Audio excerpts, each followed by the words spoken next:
కల్తీ నెయ్యి గురించి ఇంకా చూస్తే కనుక హెరిటేజ్ గురించి శాసన మండలిలో పట్టుబడుతున్న వైసీపీ నాయకులు, మరి అదే కల్తీ నెయ్యి మీద శాసన సభలో చర్చ జరుగుతుంటే ఎందుకని రాలేకపోయారనుకోవాలంటారు? ఇప్పుడు ఇక్కడ చిన్న క్లారిటీ కూడా ఇవ్వాలి ప్రజలు కూడా. Botsa Satyanarayana senior political leader, మండల ఎల్ఓపి, ఆయననే చెప్పాలిగా జగన్మోహన్ రెడ్డికి. మన 11 మంది ఉన్నాము.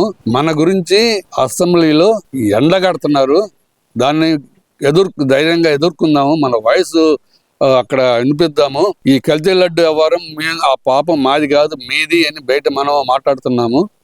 కాదు ఆ పాపం మీదే అని ఆధారాలు ఉన్నాయి మన దగ్గర. అవన్నీ కూడా అసెంబ్లీలో బయట పెట్టి అధికార పక్షాన్ని ఉక్కిరి బుక్కిరి చేద్దాం అని సలహా మరి ఎందుకు ఇవ్వలేదో బొత్స సత్యనారాయణ చెప్పాలి. ఇక జగన్మోహన్ రెడ్డి గారు అంటావా, ఇక ఆయన ఏదో పెట్టాడు కదా, ఏదో ఆయన ప్యాలెస్లో పెట్టాడు కదా, ఎదురు ఎవరున్నారు? One man show. ఎదురు ఏదో మీడియా ఉందన్నాడు, చూపిస్తేగా మీడియా ఉంది లేనిది. ఆయన వరకు ఆయన పెట్టుకొని ఆయన వరకు ఆయన మాట్లాడుకుని 2 గంటలైనా 5 గంటలైనా మాట్లాడతాడు. సో ఆ వాయిస్ ఆయన రావాలి. అధికార ప్రతిపక్షం ఉన్నప్పుడు నీ పాత్ర చాలా గొప్పది. నువ్వు వచ్చి ఎండగట్టాలి. అదేమంటే నన్ను మాట్లాడినెవరు ఎందుకు మాట్లాడినెవరు? నువ్వు రా ముందు, నువ్వు అసెంబ్లీకి రా. నీకు పైగా నీకు స్పెషల్ ఎంట్రన్స్ కూడా ఇస్తానంటున్నారుగా. ప్రతిపక్ష హోదాలో ఉన్న ప్రతిపక్షానికి ఎలా వస్తాడో ఎంటర్ అయ్యి అసలు ఫెసిలిటీ నీకు ఇస్తామంటున్నారు కదా. నువ్వు రావడానికి నీకు వచ్చిన ఇబ్బంది ఏంది? నువ్వు వచ్చి నువ్వు మాట్లాడు. నీకు ఈ కల్తీ లడ్డే కాదు, రాష్ట్రంలో చాలా సమస్యలు ఉన్నాయి. రాజధాని సమస్య ఉంది, అక్కడ కూడా కొద్ది పరిస్థితులు గందరగోళంగా ఉన్నాయి, వాటి మీద చర్చించవచ్చు. అట్లానే మరి భోగాపురం ఎయిర్పోర్ట్ అన్నావు, పోలవరం అన్నావు, నీ దృష్టికి చాలా ఉన్నాయి. సరే, అవన్నీ రైటా రాంగ్ అనే సెకండరీ. ముందు నీ గొంతు వినిపించాలిగా. నీ 11 మంది ఎమ్మెల్యేలతో నువ్వు గట్టిగా మాట్లాడాలిగా. 11 మంది ఎమ్మెల్యేల టైం నువ్వే తీసుకో, వాళ్ళు ఇస్తారుగా నీకు.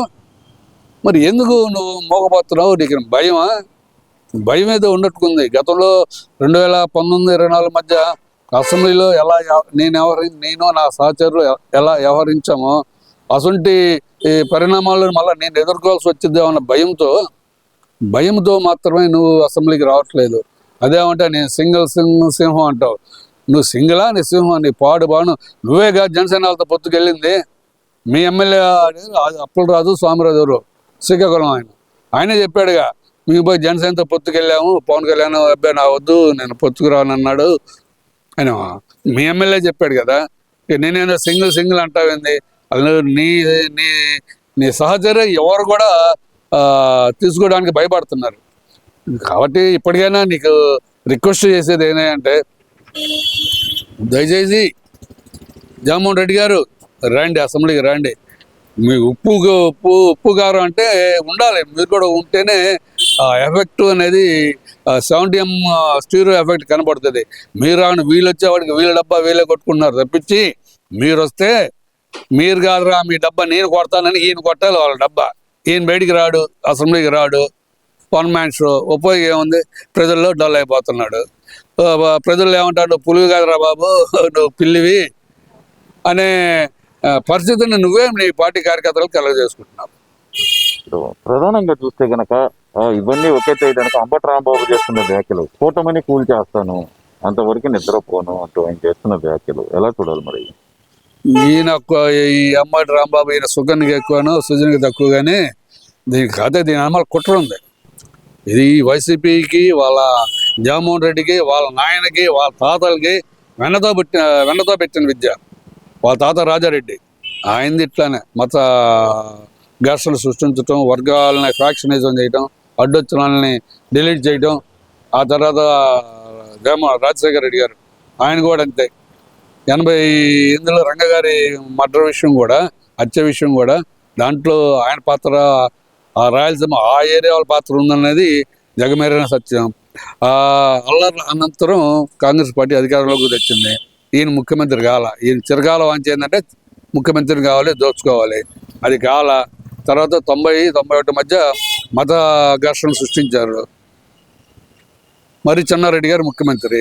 ఆయన దించడానికి నానా రకంగా దాదాపు 300 మందిని చాలా 3 నెలలు కర్ఫ్యూ పెట్టి ఒక భయానకమైన వాతావరణం సృష్టించి పాపం చెన్నారెడ్డి గారి పెద్ద మనిషి ఆయన కూడా నిండు అసెంబ్లీలో ఆయన ఆవేదన చెందుతూ నన్ను పదవి దించడానికి 300 మందిని బలి చేశారు. పలానా రాయలసీమ పలానా ప్రాంతం నుంచి పలానా వ్యక్తిని నిండు అసెంబ్లీలో రికార్డ్ పరంగా ఉంది.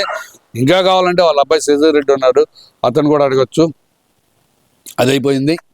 నిద్రమల్లి జనార్దన్ రెడ్డి వచ్చాడు, ఆయన్ని కూడా ఆయన కుదురుని ఇచ్చారా, ఆయన మెడికల్ స్కామ్ అన్నారు, అదన్నారు ఇదన్నారు, ఆయన పదవికి ఇచ్చారు. ఇటువంటి ఎత్తులతో ఎత్తుగా పై ఎత్తులు వేసుకుంటూ ఒక అలజడి సృష్టించడం, తద్వారా స్వలాభం పొందడం అనేది వీళ్ళ యొక్క ప్రధాన ఉద్దేశం.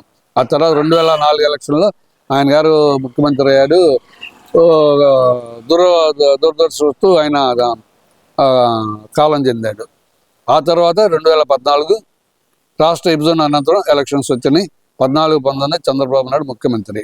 ఆయన దించాలి, ఆయన భ్రష్టు పట్టియాలని ఈ రాజశేఖర రెడ్డి తనయుడైన జగన్మోహన్ రెడ్డి గారు ముద్రగడ్డ పద్మనాభం లాంటి ఈ గొప్ప గొప్ప యోధులతో ఒక కృత్రిమ ఉద్యమాన్ని సృష్టించి తుని ఉద్యమం, ఆ తునిలో రత్నాచల ఎక్స్ప్రెస్ తగలబెట్టించి తెలుగు అధికారంలో ఉన్న పార్టీని ప్రజల నుంచి దూరం చేయడానికి ఒక రకమైన భయానక పరిస్థితిని కల్పించారు. 19 ఎలక్షన్లు లబ్ధి పొందారు. దాంతోపాటు బాబాయ్ హత్య, అది కూడా అంతే. బాబాయ్ హత్య జరిగితే తెల్లారిపాటికి సాక్షి ఆ పేపర్లో చంద్రబాబు చేతిలో పెద్ద ఒక వేట గొడవ లాంటి కత్తోటి పెట్టి నరాసుర రక్త చరిత్రను పెట్టాడు. ఏదైనా కానీ వాళ్ళకి అంతిమ లక్ష్యం ఏంటంటే అధికారం కావాలి, దాచుకోవాలి, దోసుకోవాలి, అడ్డొచ్చేవాడిని తప్పించాలి. అదేగా పరిధాల రావుని ఎందుకు తప్పించారు? రూపలాపురం గనులేగా ఆయన తప్పించాడు ప్రధాన కారణం. సో అది అయిపోయింది. ఇప్పుడు 24-29 ఎలక్షన్లో మళ్ళీ బాబు గారు వచ్చారు. ఇప్పుడు ఈయన్ని తప్పియాలి. ఇక్కడ మళ్ళీ ఒక రకమైన అశాంతిని క్రియేట్ చేయాలంటే మత కలహాలు చేయాలి, కుల ఘర్షణ సృష్టించాలి. ఇదే టార్గెట్. వీళ్ళ ఆలోచన అంతా అధికార తాపత్రయంతో వీళ్ళు చేయని నికృష్టమైన పనులేమి లేవు. మీరేమో ఆ మాట అంటున్నారు, మరి వాళ్ళేమో అంటున్నారు అనగదొక్కటానికి చూస్తే ఆయనకు అణిగే వాళ్ళం కాదు మేము అని అంటున్నారు కదా. అసలు మిమ్మల్ని ఎవరు అనగదొక్కారు? అసలు మిమ్మల్ని ఎవరు అణిగిపోమన్నారు? మిమ్మల్ని ఎవరు అణిగిపోమలేదుగా. వీళ్ళు అనగదొక్కాల్సిన అవసరం ఏంది? మీరు అణగిపోవాల్సిన అవసరం ఏంది? దేనికోసం? దేనికి అనగదొక్కుతున్నారు? మీరు ఎందుకు అనకపోను అంటున్నారు? చెప్పండి. ఓ పోలవరం కడుతున్నారు, దాని మీద మిమ్మల్ని అనగదొక్కుతున్నారా? మాట్లాడమంటున్నారుగా, అసెంబ్లీకి రమ్మంటున్నారుగా. రాజధానిలో సమస్యలు ఉన్నాయి, స్థానిక సమస్యలు ఉన్నాయి. రైతులు కానీ, సిఆర్డీ ఆఫీసులు కానీ, కొత్తగా తీసుకున్న మళ్ళీ సెకండ్ ల్యాండ్ పూలింగ్ కానీ ఇటన్నీ అక్కడ సమస్యలు ఉన్నాయి. నువ్వు వచ్చే అసెంబ్లీలో మాట్లాడు. నిన్ను రావద్దని నేను అనగదొక్కుతున్నారా? అనగదొక్కట్లేదుగా. నీ అంతటా నువ్వు భయపడిపోతూ నువ్వు ఒక అభద్రతాభావంలో వెళ్ళిపోయి ప్రజల్ని ఏదో రకంగా రెచ్చగొడుతూ మమ్మల్ని అనగదొక్కుతున్నారు. మేము అనగదొక్కడానికి అసలు మీ దగ్గర సినిమా ఏముంది? రేపు స్థానిక ఎలక్షన్ వచ్చే వాటికి మీరు ఉండరు సినిమాలో. కనీసం రేపు స్థానిక ఎలక్షన్ మీరు పోటీ చేయగలరా? రిజర్వేషన్స్ ఉన్నాయి, జనాభా పెరుగుతుంది, జనగణ లెక్కలు నడుస్తున్నాయి. ఇవన్నీ చూసుకొని మీరు రాగలరా? చాలా గ్యాప్ ఉంది. మీ ప్లేస్లో కొత్త వాళ్ళు వస్తారు. కొత్త పార్టీకి చాలా అవకాశం ఉంది. ఇప్పుడు అది కాంగ్రెస్ వచ్చిద్దా లేకపోతే కొత్త పార్టీ పేరు రూపుకొని ఇంకో రూపం వచ్చిందో తెలియదు, కానీ కొత్త పార్టీకి అయితే చాలా గ్యాప్ ఉంది. ఆ గ్యాప్ క్రియేట్ చేయడానికి ఇంకో రూపంలో కొత్త ప్లాట్ఫారం ఉందో ఇంకో కొత్త పార్టీ వచ్చింది. నీ బతుకు బస్ స్టాండే. ఇక నువ్వు నిన్నేదో గుడికి వెళ్ళి నందీశ్వర దేవాలయానికి వెళ్ళావు. ఇది ఎట్ట ఉందంటే కొత్త మొత్తం పట్టుకున్నాడికి ఆత్రం ఎక్కువ అని ఏదో తీర్థం పట్టుకుంటావు, ఎట్లా అంటావు, తుడుచుకుంటావు. ఎట్ట నమ్ముతారు నిన్ను? ఏం చేసినా స్వచ్ఛమైన మనసుతో నిర్మూలన చేయాలి. కానీ అంతా డాంబులకి వ్యవహారం అయితే ఎట్లా? జనం పిచ్చోళ్ళేం కాదు, జనాలకి అన్నీ తెలుసు. నిన్ను ఇప్పటికీ నీలో పరివర్తన రాబోద్ది. ఎట్లా? నేను నరుకుతానంటావు, పొడుస్తానంటావు, రప అంటావు, బట్టలోడు తీసి కొడతానంటావు, సప్త సముద్రాలను లాక్కొస్తానంటావు. ఇది కాదుగా ఇవన్నీ మాట్లాడతాను. నీకు ఓట్లేస్తారా? ఆల్రెడీ నీ విధ్వంసం చూశారుగా 1924. మళ్ళీ మీ పార్టీ వాళ్ళు కొత్త బ్యానర్ పెడుతున్నారు. 29 ఎప్పుడు వస్తుంది అన్న, నీ కొత్త విధ్వంస పాలన ఎలా ఉంటుందో చూడాలంటున్నారు. ఈ రకంగా నువ్వు, నీ పార్టీ కార్యకర్తలు, మీ నాయకులు ఈ రకమైన ప్రవర్తన, మాట్లాడే విధానం, మీ తీరు కూడా ఏం మార్చుకోకుండా ఉంటే భవిష్యత్తులో మీకు ఏం లేదు, నువ్వు గెలుతావు లేదో నమ్మకం లేదు. ఈ వీడియో నచ్చితే లైక్ చేయండి. అలాగే మా ఛానల్ ని ఫస్ట్ టైం కనుక చూస్తున్నట్టయితే ఇప్పుడే సబ్స్క్రైబ్ చేసుకుని పక్కనే ఉన్న గంట సింబల్ ని యాక్టివేట్ చేసుకోండి. అప్పుడే మేము పెట్టే ప్రతి వీడియో మీకు నోటిఫికేషన్ గా వస్తుంది. అలాగే ఈ వీడియో పూర్తిగా చూసినందుకు ధన్యవాదాలు.